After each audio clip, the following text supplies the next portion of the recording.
আসসালামু আলাইকুম। স্বাগতম দেশজগৎ নিউজের আজকের দেশ বিদেশের আলোচিত খবরে। সাথে আছি আমি জাকারিয়া মুবিন।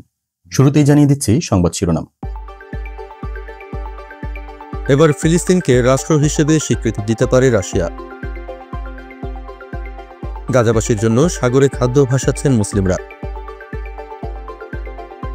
যুদ্ধে ইসরায়েলকে সহায়তা করতে প্রস্তাব দেওয়া হয় সৌদিকে, যা করেছিল দেশটি। ভারত দক্ষিণ এশিয়ার ইসরায়েলে পরিণত হয়েছে বলেছেন সাদিক কায়েম। জুলাই গ্যালারি উদ্বোধন, প্রতীকী ট্রাইব্যুনালে ৩৬ জুলাই হাসিনার ফাঁসি। নাদিকোপায় গ্রুপ চ্যাম্পিয়ন হয়ে সেমিতে ব্রাজিল। এবারে শুনুন বিস্তারিত। এবার ফিলিস্তিনকে রাষ্ট্র হিসেবে স্বীকৃতি দিতে পারে রাশিয়া। রাশিয়া এবার সরাসরি ফিলিস্তিনের পক্ষে। ইসরায়েলের বিপক্ষে এক ভয়াবহ কূটনৈতিক উল্টি ফেলেছে পুতিন প্রশাসন। ক্রেমলিন বলছে, স্বাধীন ফিলিস্তিন রাষ্ট্রের স্বীকৃতি এখন সময়ের দাবি। আর এই স্বীকৃতি হতে পারে ইসরায়েল ফিলিস্তিন সংকট সমাধানের এক কার্যকর ধাপ। রুশ প্রেসিডেন্ট পুতিনের মুখপাত্র দিমিত্রি পেসকভ জানিয়ে দিয়েছেন, রাশিয়া শুরু থেকেই দ্বিরাষ্ট্র নীতির পক্ষে। তারা ১৯৮৮ সালেই ফিলিস্তিনকে স্বীকৃতি দিয়েছিল। এখন সময় এসেছে তা আবার আন্তর্জাতিকভাবে জোর দিয়ে বলা। একই সাথে ফ্রান্সও সেপ্টেম্বরে ফিলিস্তিনকে স্বীকৃতি দেওয়ার কথা বলেছে। এদিকে যুক্তরাজ্যের ২২০ জন এমপি চাপ দিচ্ছে ব্রিটিশ সরকারকে ফিলিস্তিনের পাশে দাঁড়ানোর জন্য। এই তরঙ্গ কি শুধু প্রতীকী, নাকি এক নতুন যুদ্ধ শুরুর বার্তা? মধ্যপ্রাচ্যের রাজনীতি কি এবার সত্যিই বদলে যাবে? গাজাবাসীর জন্য সাগরে খাদ্য ভাসাচ্ছেন মুসলিমরা। গাজায় খাবার চাইলে গুলি খেতে হয়, আর এই ভয়াবহ বাস্তবতার মুখোমুখি হয়ে কিছু মুসলিম যুবক তুলে নিল এক অবিশ্বাস্য পথ। ইসরায়েলের অবরোধে গাজা এখন মৃত্যুপুরী। রুটি চাইতে গিয়ে শিশুরা খুন হয়, আর মায়েরা চোখের জল লুকিয়ে সন্তানকে বোঝায় কেন ঘরে খাবার নেই। এই ভয়াবহ পরিস্থিতিতে মিশরের কিছু সাধারণ মানুষ এক অভিনব কাজ করছেন। বোতলে করে খাদ্য ভরে সাগরে ভাসিয়ে দিচ্ছেন গাজার উদ্দেশ্যে। তাদের কণ্ঠে কাঁপা কাঁপা শব্দ, প্রিয় গাজাবাসী ভাইরা, আমাদের ক্ষমা করো, আমরা কিছুই করতে পারছি না। কিন্তু এই চিন্তা হঠাৎ এলো কোথা থেকে? নেটিজেনরা বলছেন, এটি অনুপ্রাণিত এক প্রাচীন ইসলামিক কাহিনীর মাধ্যমে, যেখানে বনি ইসরায়েলের এক ব্যক্তি সমুদ্রে কাঠের বাক্সে ঋণ ফিরিয়ে দিয়েছিলেন। সেই বাক্স, সেই বিশ্বাস আর আল্লাহর কাছে নির্ভরতা, হয়তো সেখান থেকেই মুসলিমদের এই সাহসিকতা। যুদ্ধে ইসরায়েলকে সহায়তা করতে প্রস্তাব দেওয়া হয় সৌদিকে, যা করেছিল দেশটি। যুদ্ধ চলছে, ইসরায়েল হাঁপিয়ে উঠেছে, আর সেই সময় আমেরিকা সৌদি আরবকে অনুরোধ করল, দয়া করে ইসরায়েলকে বাঁচাও। ইরানের টানা মিসাইল হামলায় ইসরায়েলের থার্ড প্রতিরক্ষা ব্যবস্থা প্রায় শেষের পথে।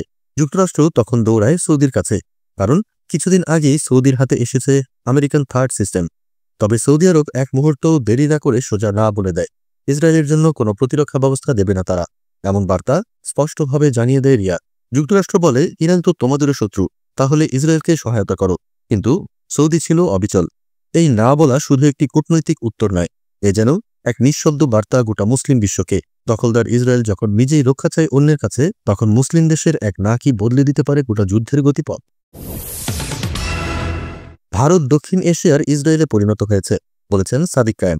ভারত এখন দক্ষিণ এশিয়ার ইসরায়েল, এই বিস্ফোরক মন্তব্য করে হইচই ফেলে দিয়েছেন সাদিক কায়েম। তুরস্কের প্রভাবশালী গণমাধ্যম ইয়েনি সাফাকে দেওয়া এক সাক্ষাৎকারে বাংলাদেশ ইসলামী ছাত্র শিবিরের সাহিত্য সম্পাদক ও জুলাই বিপ্লবের অন্যতম নেতা সাদিক কায়েম বলেন, বাংলাদেশকে ভারতের উপনিবেশে পরিণত করা হয়েছে। হাসিনা সরকারের ছায়া সরকার ছিল ভারত, এবং ৫ আগস্টের গণহত্যায় তারা ছিল নীরব সমর্থক। তিনি আরও বলেন, ভারত নিজের দেশে মুসলিমদের যেভাবে দমন করছে, সেটি তারা এখন পুরো অঞ্চলে ছড়িয়ে দিতে চায়। সেনাবাহিনী প্রসঙ্গে সাদিক জানান, বিপ্লবের সময় জুনিয়র অফিসাররা একাত্মতা প্রকাশ করেছিলেন, যেখানে সিনিয়রদের বড় অংশ ছিল আগের সুবিধাভোগী। তবে এবার জনগণই রাষ্ট্রের আসল মালিক। তিনি হুঁশিয়ারি উচ্চারণ করে বলেন, আওয়ামী লীগ একটি সন্ত্রাসী দল, এদের রাজনীতিতে আর কোনো স্থান নেই। এই বিপ্লব এসেছে শহীদদের রক্তে, বিদেশি দয়ে নয়। তাই কূটনীতিতেও কারো কাছে মাথা নত করবে না বাংলাদেশ। জুলাই গ্যালারি উদ্বোধন, প্রতীকী ট্রাইব্যুনালে ৩৬ জুলাই হাসিনার ফাঁসি। জাতীয় প্রেস ক্লাবের সামনে শুরু হয়েছে জাগ্রত জুলাই ও জুলাই ঐক্যের আয়োজনে এক বিস্ফোরক প্রদর্শনী। লগি বৈঠা থেকে গুম খুন, শাপলা গণহত্যা থেকে ২৪-এর রক্তাক্ত ইতিহাস, সবই এখানে প্রকাশ্যে। এই প্রদর্শনী চলবে ৫ আগস্ট অর্থাৎ ৩৬ জুলাই পর্যন্ত। এই সময় নেওয়া হবে গণস্বাক্ষর, আর সেদিনই প্রতীকী আন্তর্জাতিক ট্রাইব্যুনালে শেখ হাসিনার ফাঁসি কার্যকর করা হবে, স্মরণে দ্বিতীয় স্বাধীনতার বর্ষপূর্তি। উদ্বোধন করেছেন দুবার গুম হওয়া সাবেক সেনা কর্মকর্তা হাসিনুর রহমান। পাশাপাশি উপস্থিত ছিলেন ড ফজলুল হক, ইসরাফিল ফরাজি ও বোরহান মাহমুদ।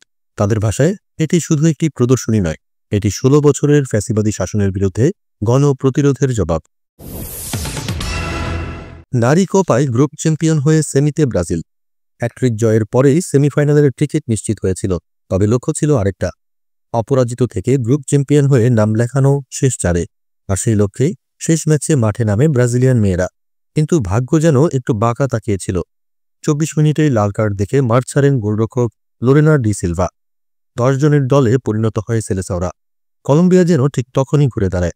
পাল্টা আক্রমণে শুরু হয় চাপ প্রয়োগ। পেরুর রাজধানী কুইটোর এস্তাদিও ব্যাংকুয়াকুইলে তাদের বেশ কয়েকটি ভালো সুযোগও আসে, কিন্তু সেই সব প্রচেষ্টা ব্রাজিলের প্রতিরোধ ভাঙতে পারেনি। ম্যাচ শেষ হয় গোলশূন্য রয়ে। তবে তাতে অবশ্য ব্রাজিলের সমস্যা হয়নি। 4 ম্যাচে 3 জয় ও 1 ড্র নিয়ে 10 পয়েন্ট নিয়ে গ্রুপ চ্যাম্পিয়ন তারাই। অন্যদিকে কলম্বিয়া পেয়েছে গ্রুপ রানার্স আপ হওয়ার পুরস্কার, সেমিফাইনালের টিকিট। 4 ম্যাচে 2 জয় ও 2 ড্রয়ে তাদের সংগ্রহ 8 পয়েন্ট। সেমিফাইনালে উত্তেজনা এখন চরমে।